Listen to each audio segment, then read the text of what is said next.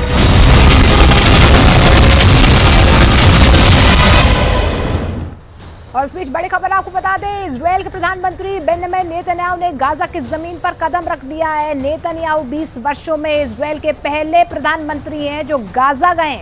Netanyahu ने यहां पर उत्तरी गाजा में पहुंचकर इजरायल के सैनिकों से मुलाकात की है। नेतन्याहू ने कहा है कि बंधकों के रिहा होने के बाद वो हमास को पूरी तरह से यहां पर खत्म कर देंगे और गाजा पर फिर कभी हमास दिखने वाला नहीं है। तो बड़ी खबर आपको बता दें, इजरायल के प्रधानमंत्री बेंजामिन नेतन्याहू गाजा की जमीन पर उन्होंने कदम रख दिया है। 20 वर्षों में ये पहली बार हुआ है कि इजरायल के ये पहले प्रधानमंत्री हैं जो गाजा गए हैं और नेतन्याहू ने यहां पर उत्तरी गाजा में पहुंचकर इजरायल के सैनिकों से मुलाकात भी की है।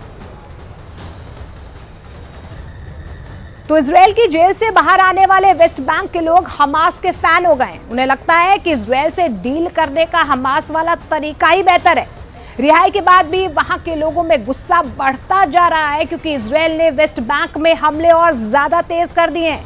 ऐसे में सवाल है कि बारूद के ढेर पर बैठा वेस्ट बैंक अगला गाजा बनेगा।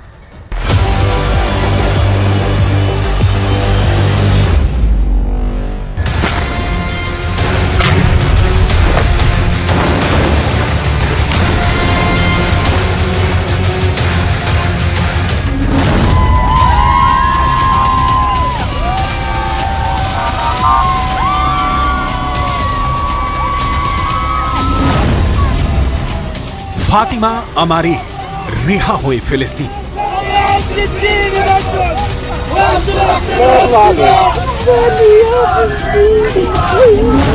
असल अल तैयारी इजरायली जेल से रिहा।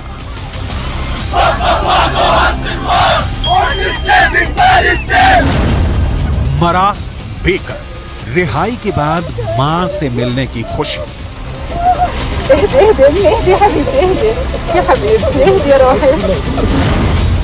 फिलिस्तीनी महिला 7 साल बाद परिवार से मिलने का जश्न।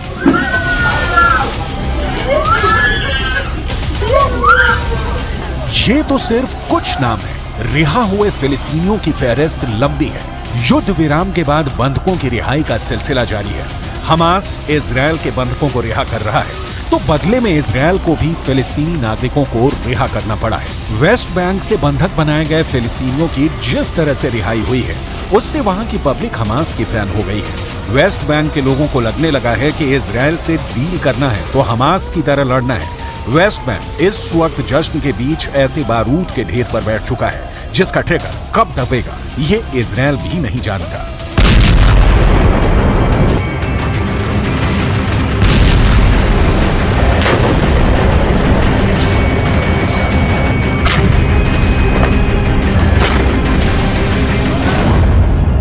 सवाल है कि क्या वेस्ट बैंक के लोग भी हमास के रास्ते पर चल पड़ेंगे?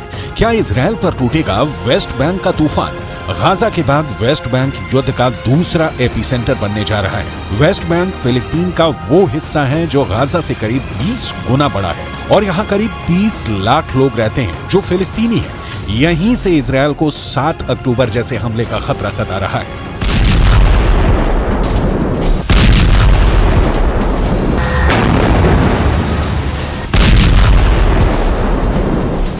ऐसा इसलिए क्योंकि वेस्ट बैंक के फतह मूवमेंट के नेता समीर अल मशरावी ने बहुत बड़ी बात कह दी है। फिलिस्तीनी मीडिया के मुताबिक फतह मूवमेंट के नेता समीर अल मशरावी ने कहा है कि हमास ने जो किया वो फिलिस्तीन के लोगों के लिए फख्र की बात है और इजरायल से लड़ने के लिए फिर से छापामार युद्ध की शुरुआत जरूरी है। गाजा में इजरायल के गदर के बाद वेस्ट बैंक के लोगों में गुस्सा बहुत है। यहाँ लगातार इजरायल के खिलाफ प्रदर्शन हो रहे हैं। इजरायल वेस्ट बैंक के लोगों की आवाज को दबाने की कोशिश कर रहा है। इजरायल के हमले में अब तक वेस्ट बैंक के 225 से ज्यादा लोगों की मौत हो गई है। वहीं आधे से ज्यादा उत्तरी गाजा पर इजरायल का कब्जा हो चुका है। गाजा की ही तरह इजरायल की निगाहें वेस्ट बैंक पर भी पूरे कब्जे की हैं। लेकिन इजरायल की मुश्किल ये है कि वो गाजा की तरह वेस्ट बैंक पर हमला नहीं कर सकता। इसकी कई वजह है। वजह नंबर 1, हमास का वर्चस्व गाजा में है जबकि वेस्ट बैंक में फतह मूवमेंट की सरकार है।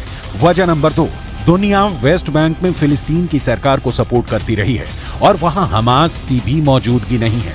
वजह नंबर 3, वेस्ट बैंक का एक हिस्सा जॉर्डन से लगा है और जॉर्डन फिलिस्तीन को सपोर्ट करता रहा है। ऐसे में वेस्ट बैंक पर अटैक का मतलब है कि जॉर्डन भी उबाल खा सकता है और फिर पूरा पश्चिम एशिया जलने लगेगा। वजह नंबर 4, वेस्ट बैंक गाजा की तरह जेल जैसा नहीं है। वहां का कंट्रोल इजरायल के पास है, लेकिन गाजा के मुकाबले वेस्ट बैंक के लोगों को ज्यादा आजादी है।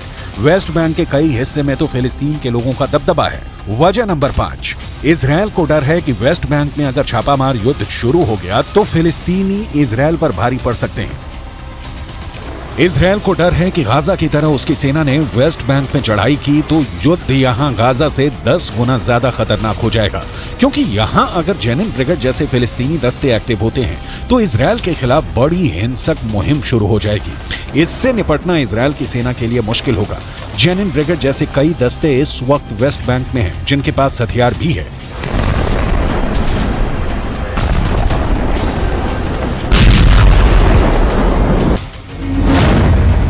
ऐसे ही अलग अलग फिलिस्तीनी चरमपंथी समूह के लड़ाकों के बहुत से गुट हैं। ऐसे हर गुट में सैकड़ों हथियारबंद लड़ाके हैं। स्थानीय इलाके में जब ये ऑपरेट करते हैं, सिर्फ जेनिन ब्रिगेड के बारे में बताएं तो ये इजरायल के खिलाफ बागी गुट का वो हिस्सा है जो जेनिन शहर में एक्टिव है। ये जॉर्डन नदी के पश्चिम तट पर बसा है। इसको इजरायल ने 1967 में 6 दिनों तक चले युद्ध के बाद जॉर्डन से छीन लिया था। वेस्ट बैंक की सिक्योरिटी इजरायल देखता है। इजरायल की सेना यहाँ के लोगों को अपने तरीके से हैंडल करने की कोशिश करती है, जिसकी वजह से यहाँ लोगों में इजरायल की सेना के खिलाफ बहुत गुस्सा है। इजरायल को डर है कि वेस्ट बैंक पर लगातार हमला किया तो जेनिन ब्रिगेड जैसे गुट जवाबी अटैक करेंगे। फिलिस्तीन के लोगों का समर्थन उन्हें मिलेगा, जिससे इजरायल की सेना की मुसीबत बढ़ जाएगी।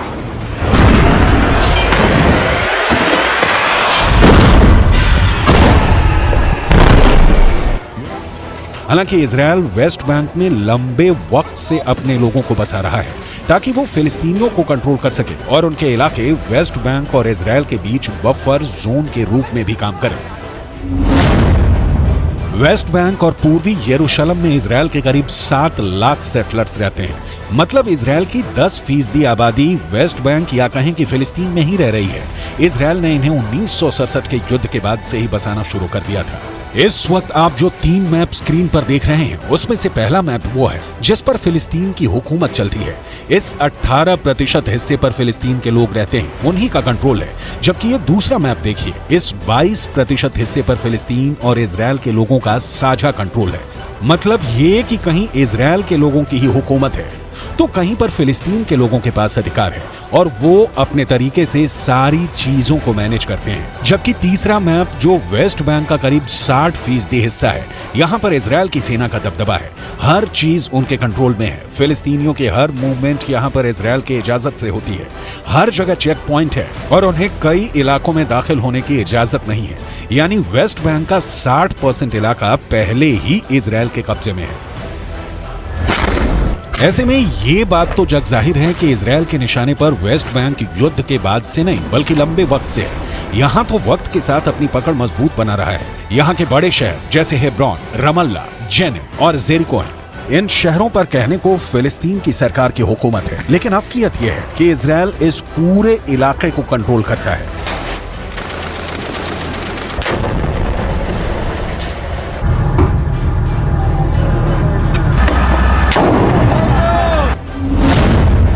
एक तरह से देखा जाए तो वेस्ट बैंक और पूर्वी यरूशलेम के करीब 26% हिस्से पर इजरायल अपना हक जताता है और वहां पर सेटलर्स को किसी भी तरह का कंस्ट्रक्शन करने की यानी घर बनाने की पूरी इजाजत है। इजरायल की सरकार इन्हें साल में करीब 40 करोड़ रुपए देती है, जिससे यहाँ रहने वाले लोग फिलिस्तीन के लोगों की हर खबर इजरायल की सरकार तक पहुंचाएं। अगर फिलिस्तीन के लोग किसी तरह का कोई निर्माण का काम कराते हैं तो वो इजरायल की सेना को रिपोर्ट करते हैं और फिर इजरायल के बुलडोजर उस जगह को ढहा देते हैं। फिलिस्तीन के लोगों को काबू में रखने के लिए ड्रोन, इजरायली सेना की गाड़ियां हमेशा इन पर निगाह रखती है। इजरायल के सेटलर्स को सरकार की तरफ से हथियार बांटे जाते हैं, जबकि वेस्ट बैंक के लोगों को हथियार रखने की इजाजत नहीं है।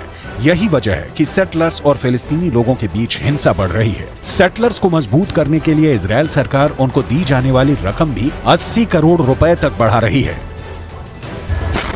गाजा में 7 अक्टूबर को हमास के अटैक के बाद जैसे इजरायल की सेना ने गाजा में युद्ध शुरू किया, वेस्ट बैंक में भी फिलिस्तीनियों पर इजरायली सेटलर्स का हमला बढ़ गया है। 7 अक्टूबर से अब तक फिलिस्तीनियों पर 300 से ज्यादा हमले हो चुके हैं। यही वजह है कि अब रिहा हुए वेस्ट बैंक के लोगों को लगता है कि इजरायल से टक्कर लेने का हमास का तरीका ही सबसे बेहतर है, क्योंकि इसी रास्ते पर चलकर ही इजरायल को घुटनों पर लाया जा सकता है, उसे झुकाया जा सकता है और अपने लोगों को आजाद करवाया जा सकता है।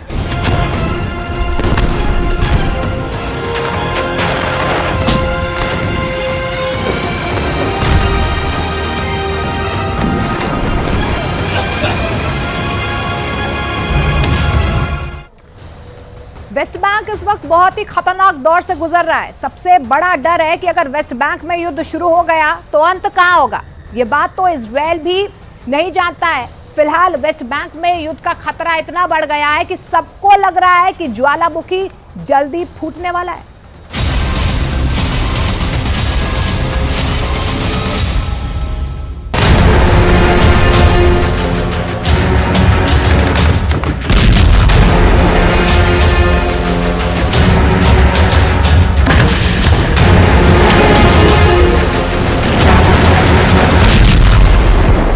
इजरायल ने गाजा पट्टी के अंदर संघर्ष विराम कर दिया है।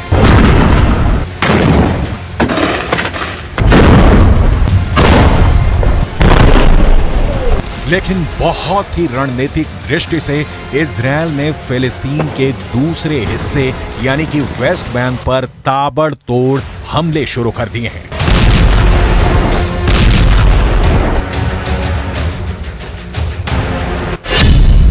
तमाम विशेषज्ञ अब ये कहने को मजबूर हो रहे हैं कि वेस्ट बैंक अब दूसरा गाजा बन चुका है। जरा इजरायल के इस नक्शे को देखिए। जेरूसलम के पास जो हिस्सा नजर आ रहा है वो वेस्ट बैंक है। यहां पर फिलिस्तीन की सरकार है जिसके राष्ट्रपति महमूद अब्बास हैं, जबकि इजरायल के दक्षिण की तरफ गाजा पट्टी मौजूद है। ये भी फिलिस्तीन का ही हिस्सा है।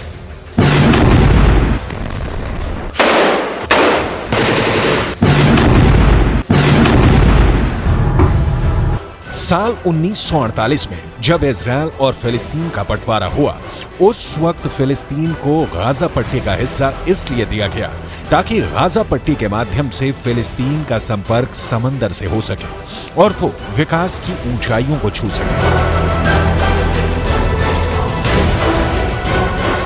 लेकिन गाजा पट्टी हमास के आतंकवादियों का एक किला बन गया और इसीलिए गाजा पट्टी पर इजरायल ने अब तक की सबसे बड़ी कार्यवाही की है।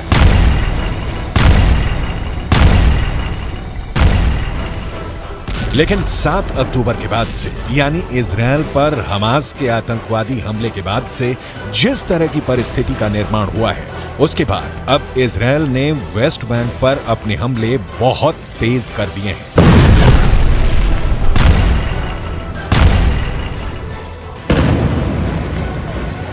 फिलिस्तीन पर रिपोर्टिंग करने वाले अंतर्राष्ट्रीय अखबारों का दावा है कि 7 अक्टूबर से अब तक फिलिस्तीन के अंदर वेस्ट बैंक वाले इलाके में 237 लोगों की मौत हो चुकी है।